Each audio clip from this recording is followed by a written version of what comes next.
Hello friends, कैसे हो आप सब। आई होप बहुत अच्छे से होगे। मैं आपका अकरम भैया लेकर आया हूँ आपके लिए लेसन नंबर 10, जिसमें हम सीखने वाले हैं डिजास्टर और मैनेजमेंट के बारे में। इसमें भी जो इम्पोर्टेंट टॉपिक है उसके बारे में ही सर ने क्या करने वाले हैं आपको बताने वाले हैं, क्योंकि ये लेसन बहुत ब्रीफ में है। अगर हम इसके ऊपर बड़ा वीडियो बनाते हैं तो बहुत बड़ा वीडियो बन सकता है।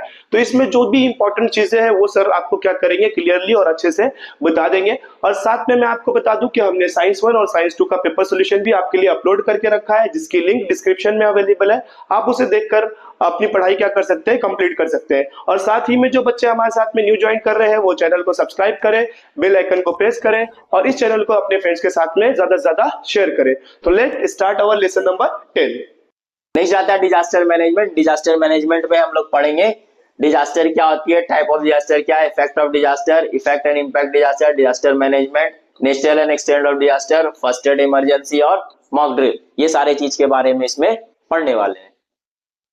नेक्स्ट आता है हमारा डिजास्टर। डिजास्टर क्या होता है? डिजास्टर एक नेचुरल फिनोमिना है जो भी कभी भी अकर हो सकता है। इस नेचुरल फिनोमिना को हम लोग कैसे रोक सकते हैं इसके बारे में इसमें पढ़ेंगे। तो डिजास्टर मोस्टली नेचुरल में आता है। इसमें क्या होता है, ऑल सडन ट्रबल आती है या क्लाइमेटिकल चेंजेस हो जाता है, इन सारे को बोला जाता है डिजास्टर। इसमें क्या होती है, बहुत ज्यादा लोगों को नुकसान होती है, इंसान मर जाते हैं, प्रॉपर्टीज की नुकसान होती है, इन्वायरमेंट पॉल्यूट होता है। ये सारा आता है हमारा डिजास्टर मैनेजमेंट में। और डिजास्टर में इंक्लूड होता है हमारा अर्थक्वेक, वोल्केनो, साइक्लोन, फ्लड, ये सारा आता है डिजास्टर के अंदर।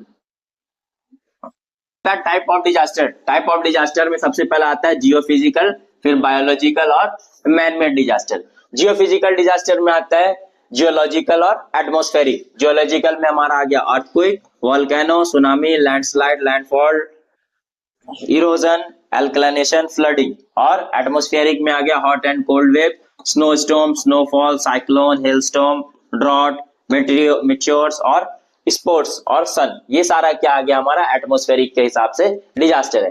फिर आता है बायोलॉजिकल में। बायोलॉजिकल में आता है forest fire, weeds, carrot, grasses, ये सारे ग्रो हो जाते हैं वीड्स के फॉर्म में। ये सारा आता है प्लांट्स के अंदर। एनिमल्स के अंदर आता है virus, infection, bacteria, cholera, hepatic, insect bite, ये सारे क्या आ जाते हैं हमारे एनिमल्स के अंदर। फिर मैनमेड में फिर दो पार्ट होता है, अननोन और इंटरनेशनल। अननोन में आता है poisonous gases, atmospheric test, unplanned atomic action, accident. और इंटरनेशनल में आता है war, bomb blast, fire, migration, terrorism, child labour, ये सारे आ जाते हैं हमारा इंटरनेशनल के अंदर में। नेक्स्ट आता है इफेक्ट ऑफ डिजास्टर। डिजास्टर की क्या क्या इफेक्ट होती है? तो अगर कभी भी कहीं भी कोई भी डिजास्टर आ जाए, जियोफिजिकल आ जाए, बायोलॉजिकल आ जाए, इंटरनेशनल आ जाए, तो हर एक डिजास्टर में लोग क्या होते हैं, इंसान की लाइफ जाती है, प्रॉपर्टीज डिस्ट्रॉय हो जाते हैं, बहुत सारे बिल्डिंग्स डिस्ट्रॉय हो जाते हैं, जिस कारण से क्या होती है, वेल्थ, हेल्थ सारा पे असर जाता है। सारे लोग क्या हो जाते हैं, अपनी प्रॉपर्टीज को लूज कर देते हैं, लाइफ लूज हो जाती है, बहुत सारी न्यू न्यू डिजीज वहां पे डेवलप हो जाती है। तो ये सारे इफेक्ट ऑफ डिजास्टर है। आता है nature and scope of disaster. Nature और स्कोप ऑफ डिजास्टर में क्या आता है, ये 6 है। सबसे पहला है pre disaster, warning phase, emergency phase, rehabilitation, recovery phase और रिकंस्ट्रक्शन फेज। अब इन सारे 6 फेज के बारे में हम लोग डिटेल में इधर पे पढ़ने वाले हैं। सबसे पहला है taking into the consideration of nature scope disaster, only 3 aspect disaster are important for common citizen. अब इन 6 में से कोई 3 ही क्या है, कॉमन है, इंपॉर्टेंट है लोगों के लिए, बाकी सारे क्या है, साइड रोल प्ले करते हैं इस डिजास्टर मैनेजमेंट। नेक्स्ट है हमारा सबसे पहला है phase of emergency. Phase of emergency में क्या होता है, यहाँ पे जो भी डिजास्टर आने वाले होते हैं उस डिजास्टर में सबसे पहले क्या करते हैं, लोगों को अलर्ट किया जाता है, या अगर इमरजेंसी आ गई, वो डिजास्टर आ गया, तो इस डिजास्टर को कैसे कंट्रोल करना है, कैसे मैनेज करना है, ये सारा आता है फेज ऑफ इमरजेंसी के अंदर। नेक्स्ट आता है ट्रांजिशनल फेज। ट्रांजिशनल फेज में क्या होता है, rehabilitation work is started in this phase. इस फेज में रिहैबिलिटेशन होता है। रिहैबिलिटेशन का मतलब होता है कि अगर कहीं पे डिजास्टर आ गई है, उस डिजास्टर को से जो नुकसान हुआ है उस नुकसान को वापस से मेंटेन करना, वापस से रिकंस्ट्रक्ट करना, अगर बिल्डिंग डिस्ट्रॉय होती है वापस से बिल्डिंग को बनाना, ये सारा आता है रिहैबिलिटेशन के अंदर, वापस से उस जगह पे जाके जमा होना, ये सारा इसके अंदर आता है। इसमें आता है restoring water supply, repairing of roads, ये सारे इसके अंदर आते हैं। थर्ड आता है हमारा रिकंस्ट्रक्शन फेज। रिकंस्ट्रक्शन फेज क्या होता है, ये ऐसा फेज होता है जहां पे क्या करते हैं लोग, वापस से वो जगह पे रिहैबिलिट होके, जमा होके वापस से सारी चीज को रिकंस्ट्रक्ट करते हैं, मतलब बिल्डिंग्स बनाते हैं, रोड्स बनाते हैं, स्कूल्स बनाते हैं, अपने घरों को बनाते हैं, ये सारे को वापस से वहां पे मेंटेन करने का काम करते हैं। तो ये आता है रिकंस्ट्रक्शन फेज के अंदर। अब ये 3 फेज ही क्या है लोगों के लिए इंपॉर्टेंट है, इमरजेंसी, ट्रांजिशनल और reconstruction phase. Disaster management, disaster को मैनेज कैसे करना, तो कोई भी अगर डिजास्टर आ गई तो उस डिजास्टर से क्या करना, हमें बचना है, और बचने के बाद अगर कोई डिजास्टर में वो लोग फंसे हुए हैं तो उस लोगों फंसे हुए लोगों को निकालना है, उसको हेल्थ देनी, प्रॉपर मेडिकल ट्रीटमेंट देनी है, उसे फूड प्रोवाइड करना है, शेल्टर प्रोवाइड करना है। दूसरा क्या है कि इसमें पब्लिक पार्टिसिपेशन मोस्ट इंपॉर्टेंट है। अगर वहां पे पब्लिक नहीं रहेगी तो जो भी डिजास्टर के अंदर लोग फंसे हुए हैं उस डिजास्टर से लोग बाहर नहीं आ पाएंगे। तो ये है डिजास्टर मैनेजमेंट, जिसमें बहुत ही फास्ट प्रोसेस होता है, बहुत ही ज्यादा मेडिकल ट्रीटमेंट की जरूरत होती है, और इसकी जो प्रोसेस होती है वो बहुत ज्यादा स्पीड में चलती है, वेरी फास्ट होती है। डिजास्टर मैनेजमेंट 2 टाइप से होता है, एक होता है प्री डिजास्टर और एक होता है पोस्ट डिजास्टर। प्री डिजास्टर क्या होता है कि ये डिजास्टर आने से पहले लोग क्या करना चाहते हैं उसे बोलते हैं प्री डिजास्टर। मतलब कि अगर डिजास्टर आने वाली है तो पहले ही उस जगह को छोड़ देना है, उस जगह से दूर चले जाना है, और वहां पे की जो भी चीजें हैं उसे अपने साथ लेके जाना है, जो भी खाने पीने के सामान है वो लेके जाना है।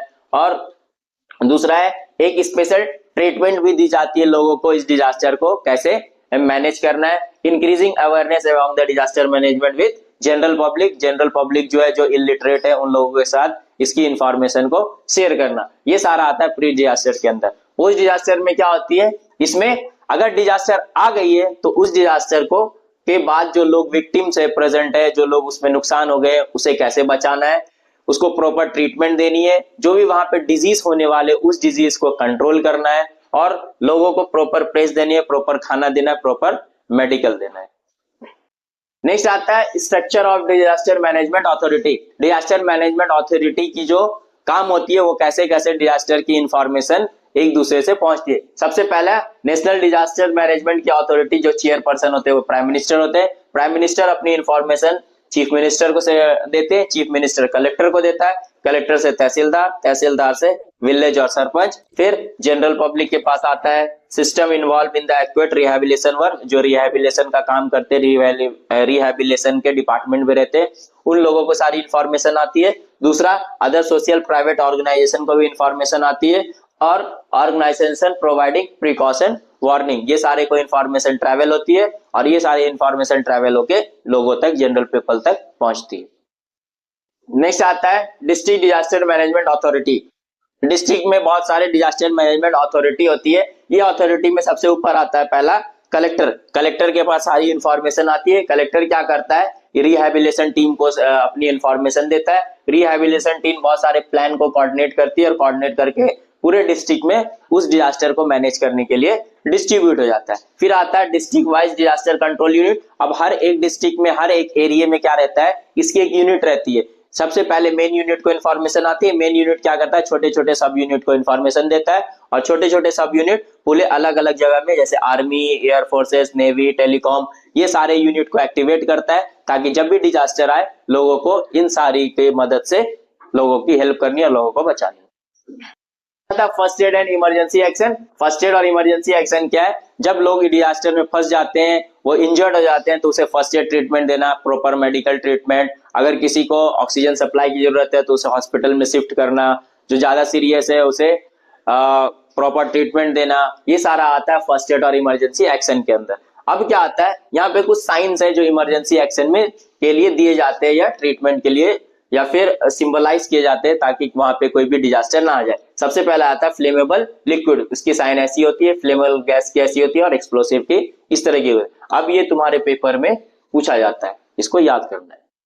आता है first aid kit. First aid kit की में क्या होता है, फर्स्ट एड किट में ये सारे मटेरियल अवेलेबल रहते हैं, ताकि किसी को भी अगर इमरजेंसी हो, कोई चोट लग जाए या बीमार हो जाए या फिर हाथ पैर कट जाए, तो उसे मेडिकल जाने से पहले, हॉस्पिटल जाने से पहले उसे ट्रीटमेंट दिया जाए, उसे बोलते हैं हम लोग फर्स्ट एड ट्रीटमेंट। और उस किट के अंदर जो भी सामान होती है उसे बोला है फर्स्ट एड किट। इसमें बैंडेज रहते हैं, वुंड गैज रहते हैं, मेडिकेटेड कॉटन रहते हैं, क्लीन एंड ड्राई क्लोथ रहते हैं, एंटीसेप्टिक रहते हैं, safety pins, blade, needles, band, torch, scissor, thermometer, ये सारे चीज इसके अंदर अवेलेबल रहते हैं, ताकि किसी को अगर इमरजेंसी आए, कोई चोट लग जाए, कुछ आए, तो ये वहां पे मेडिकल जाने से पहले ट्रीट हो जाए।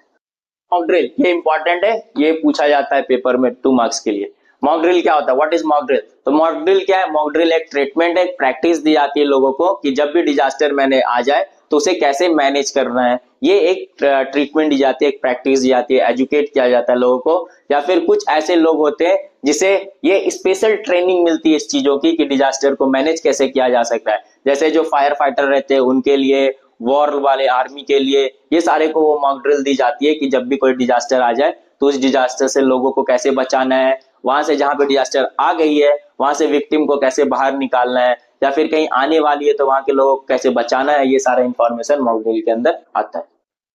Thank you sir for this information. I hope students आपको ये पसंद आया होगा। अगर आपको ये समझ में आया, अंडरस्टैंड हुआ है, तो आप इस चैनल को ज्यादा से ज्यादा अपने न्यू फ्रेंड्स के साथ में शेयर करें, और जो स्टूडेंट फर्स्ट टाइम इस चैनल पे आए हैं वो इस चैनल को सब्सक्राइब करें, बेल आइकन को प्रेस करें और अपने न्यू फ्रेंड्स के साथ ज्यादा से ज्यादा शेयर करें। Thanks for watching. यहाँ पर हमारा जो है कंटेंट क्या हो रहा है, कंप्लीट हो रहा है। आई होप आपको पसंद आया होगा। अगर आपको अच्छा लगा तो इस चैनल को ज्यादा से ज्यादा शेयर करें। और एक लास्ट टाइम हमारा क्या, टाटा बाय बाय। इस चैनल को भूलना नहीं, अपने जो जूनियर्स होंगे उस जूनियर्स के साथ जरूर शेयर करना, जो आपके 9th क्लास के फ्रेंड्स होंगे उसके साथ में शेयर करना, ताकि वो बच्चे भी इससे क्या कर सके, सीख सके। तो हम मिलेंगे इसके बाद किसी और कंटेंट में जहां पर मैं आपको पेपर सोल्यूशन, पेपर किस तरह से लिखना है या ये सारी चीजों की टिप्स जरूर दूंगा। तब तक के लिए टाटा बाय बाय और एक प्यारा सा हग।